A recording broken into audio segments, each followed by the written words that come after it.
विवाद पर कनाडा के पूर्व अधिकारी माइकल रूबिन का बयान सामने आया है, जिसमें माइकल रूबिन ने साफ तौर पर कहा है कि कनाडा के खिलाफ भारत का पलड़ा भारी है। निज्जर आतंकवादी था Hardeep Singh Nijjar was not simply a plumber any more than Osama bin Laden. Recently, we're going to choose India.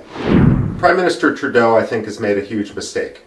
तो जमाल खशोगी सऊदी अरब का एक डिसिडेंट जर्नलिस्ट था, वाशिंगटन पोस्ट के लिए काम करता था, वाशिंगटन में रहता था, उसको तुर्की में मार दिया।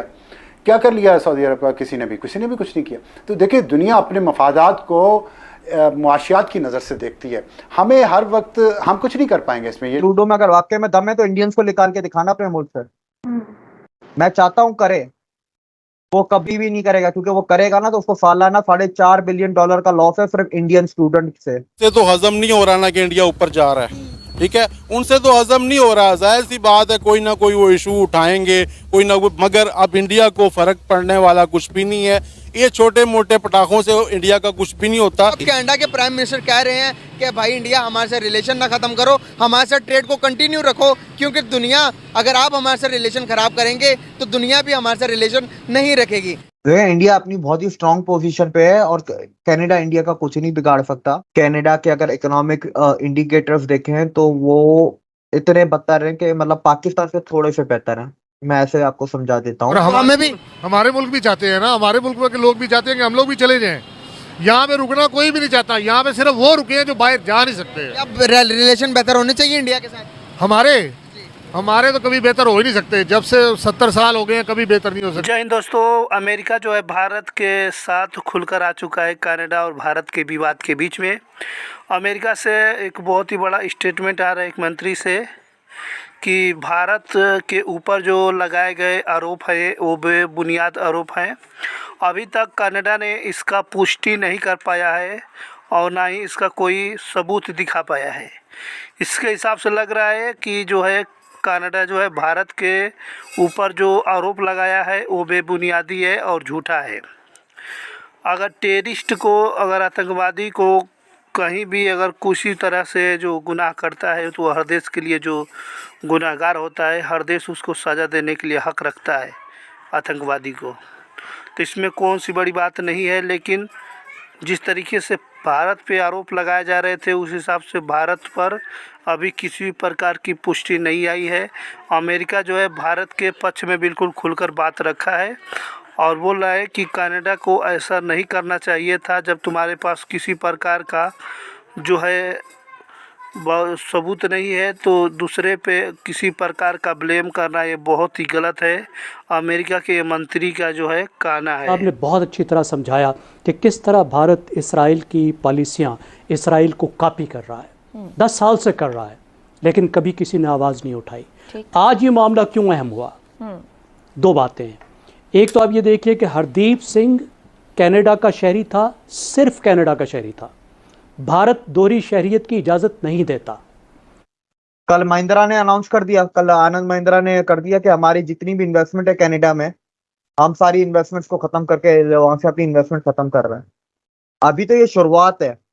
एक कंपनी आई है इंडिया में, ऐसी हज़ारों कंपनियाँ हैं, वो इन्वेस्टमेंट बाहर निकालेंगी। इंडियन गवर्नमेंट जो इम्पोर्ट करती है, थोड़ा बहुत जो भी इम्पोर्ट करती है, वो इम्पोर्ट्स भी ख़त्म होंगे कनाडा के। इसकी अकल ठिकाने लगानी है जस्टिन ट्रूडो को। सीधी सी बात है, देखो अब ये मिशन है, जस्टिन ट्रूडो को दोबारा सियासत में नहीं आना चाहिए कनाडा। ये इंडिया का मिशन ये है, जड़ से ही इस खानदान को ही निकाल दो दूसरे मुल्क के। तो आप इंडिया की पावर समझे, वो सिर्फ अपने मुल्क के अंदर परिवारवाद को खत्म नहीं कर रहे। गांधी परिवार, स्टालिन परिवार, तो केसीआर परिवार, तो ये परिवार, वो परिवार, वो कनाडा के भी परिवारवाद को खत्म करेंगे, पॉलिटिकल डायनेस्टीज को। ट्रूडो वापस नहीं आना चाहिए। इसको इतना रेलेवेंट बना दो कि ये कनाडा में कहीं पे ये म्युनिसिपल कॉर्पोरेशन का वो भी कॉर्पोरेटर भी ना लग सके। कनाडा की अगर हम प्राइम मिनिस्टर की बात करें तो उनकी पॉपुलैरिटी काफ़ी हद तक डैमेज हो रही है इंडिया के साथ लड़ाई मोल लेने की वजह से। क्या कहेंगे आप इस पर? उसकी बड़ी सिंपल सी वजह यह है कि कनाडा बेसिकली आबाद ही इंडियंस ने किया हुआ है। वहाँ पे बहुत ज़्यादा इंडियंस हैं और उनको वो वोट भी कास्ट करते हैं। तो वो जो इंडियंस हैं वो अपने मुल्क की खातर वोटिंग कर रहे हैं, जिसकी वजह से उसकी पॉपुलैरिटी कम हो रही है, अदरवाइज जब लेकिन वो अपने I think fourth time elect हुआ है। ये मुझे इसका आइडिया नहीं है। आपको पता है कि थर्ड और फोर्थ टाइम वो इलेक्टेड प्राइम मिनिस्टर है, तो आप इससे उसकी पॉपुलैरिटी का अंदाज़ा लगा सकते हैं। ये कोई सोशल मीडिया सर्वे या आज इस खबर के बाद जो पॉपुलैरिटी अप डाउन होना मैटर नहीं करती उसके लिए। आपको पता है कि वहाँ कैनेडियंस जो हैं वो ये वोटिंग कर रहे हैं कि 50 सालों में ये उनके वर्स्ट 3 प्राइम मिनिस्टर हैं। कैनेडियन के Indian Canadian, that's the point. मुझे ये लगता है कि ये इंडियन कैनेडियन है जो इस बात के ऊपर वोट कर रहे हैं। अगर वो 50% अगेंस्ट जा रहे हैं तो इंडियन वाले ही होंगे। इंडिया की तादाद बहुत ज़्यादा है वहाँ पे। लेकिन सर आप ये भी तो देखें कि कैनेडियन भी बहुत बड़ी तादाद में इंडिया जाते हैं। अब उनका इंडिया जाना बंद हो गया है क्योंकि इंडिया ने उनके वीज़ा सस्पेंड कर दिए। ये जिस तरह कनाडा ने अपने मुल्क का एक बंदे की हिफाजत के लिए या उसके कत्ल हो जाने के ऊपर उन्होंने स्टेप लिया है, उसी तरह इंडिया भी खुददार मुल्क है। उन्होंने भी वही सेम अप्रोच के साथ चले हैं कि आप हमारे ऊपर इल्ज़ाम लगाओगे तो हम फिर आपके बंदों को इधर नहीं आने देंगे। लेकिन सर इंडिया को तो इससे कोई फ़र्क नहीं पड़ा। इंडिया की पॉपुलैरिटी को डैमेज करने की कोशिश की है, लेकिन उल्टा कनाडा के प्राइम मिनिस्टर की अपनी पॉपुलैरिटी जो है वो डैमेज हो रही है, सेक्रीफाइस हो रही है। बेसिकली इस सारे सीन के पीछे इकोनॉमी का बहुत ज़्यादा अमल दखल है। आपको पता है इंडिया में बहुत ज़्यादा बिजनेस है। हर इवन के चाइना भी चाहता है कि वो इंडिया के साथ तजारत करे। हम भी, हमारी भी कोशिश है, पाकिस्तानियों की भी, क्योंकि इतना बड़ा वो लोग अपनी, हर बंदे को पता होता है लेकिन वो इंडिया के साथ अपनी तजारत बंद ना करने की वजह से चुप कर जाते हैं, उसको डैमेज नहीं करते। अदरवाइज़ हर एक को पता है इंडिया, ये मोदी का क्या रोल है, पास क्या है इसका, इंडिया में अक़लियतों के साथ किस तरह मुज़ालम ढाए जाते हैं, मुसलमानों के साथ क्या बर्ताव किया जाता है, ये पता हर एक को है। सर अक़लियतें तो फिर पाकिस्तान भी महफूज नहीं है ना?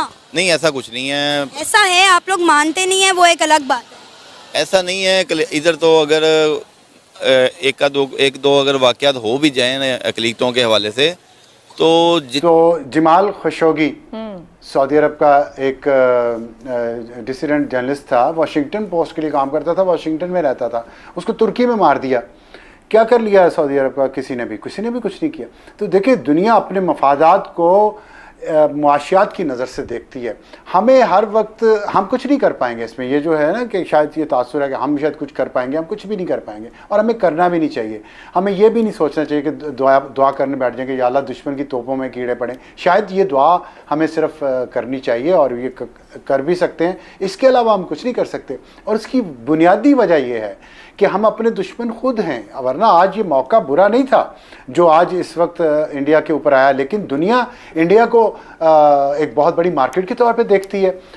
इंडिया से इंपोर्ट एक्सपोर्ट्स पूरी दुनिया को हो रही हैं और दुनिया की सबसे ज़्यादा आबादी इस वक्त इंडिया की है।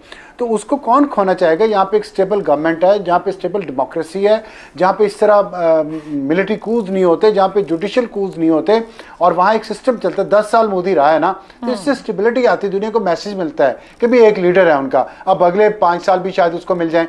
तो ये जो 15 साल का एक रन है उसका, इसका इंडिया को तो फ़ायदा हुआ उसी तरह जिस तरह मनमोहन सिंह के पिछले 10 साल उसने बुनियाद बनाई। असल बुनियाद जो इंडिया की मौजूदा इकनॉमिक और वर्ल्ड उसमें फोरम पे उसकी जो पजीराई है, उसकी बुनियाद तो मनमोहन सिंह ने रखी। और उन 10 सालों में हम अफगानिस्तान की दूसरी जंग लड़ रहे थे। हमारी प्रायोरिटीज़ नहीं है। देखिए 71 तक हमारी पैरिटी थी इंडिया के साथ, 71 में मशरकी पाकिस्तान बांग्लादेश बना तो हमारी पैरिटी। कनाडा जो है वो खालिस्तानियों का सपोर्ट कर रहा है और वो खालिस्तानी आतंकवादी का सपोर्ट करना ये गलत है, क्योंकि आतंकवादी ये किसी का देश का भी हो, आतंकवादी होता है। वो हर देश उसको सज़ा देने का हक रखता है। इस बात में जो है वो भारत के ऊपर जो आरोप लगाए गए हैं, ये आरोप तो बेबुनियादी हैं। अब धीरे धीरे कनाडा को भी सबक मिल रहा है और उसका अकड़ जो है ठिकाने आ रहा है। जस्टिस ट्रूडो का जो बयान था, उस बयान में जो है अब थोड़ी थोड़ी जो है बदलाव दिखना शुरू हो चुका है, क्योंकि लग रहा है जिस तरीके से सभी लोगों को पता चल गया है कि भारत से कनाडा जो है वो भारत और कनाडा के बीच में जो विवाद है वो बेबुनियादी है और भारत जो है कनाडा से डरने वाला कनाडा से नहीं है, क्योंकि कि भारत जो है लोकतंत्र, विश्व में सबसे बड़ा लोकतंत्र भारत का है। मेक इंडिया जो है वो हर जगह चल रहा है और अपने कनाडा से भी इसका अच्छा खासा ताल्लुकात है। व्यापार को लेकर के कनाडा और भारत में बहुत ही अच्छा जो है चलता है व्यापार, लेकिन व्यापार में अब धीरे धीरे जो है वो रुकावटें आना शुरू हो रही है। धीरे धीरे ऐसा लग रहा है कि अब मनमुटाव हो जाएगा।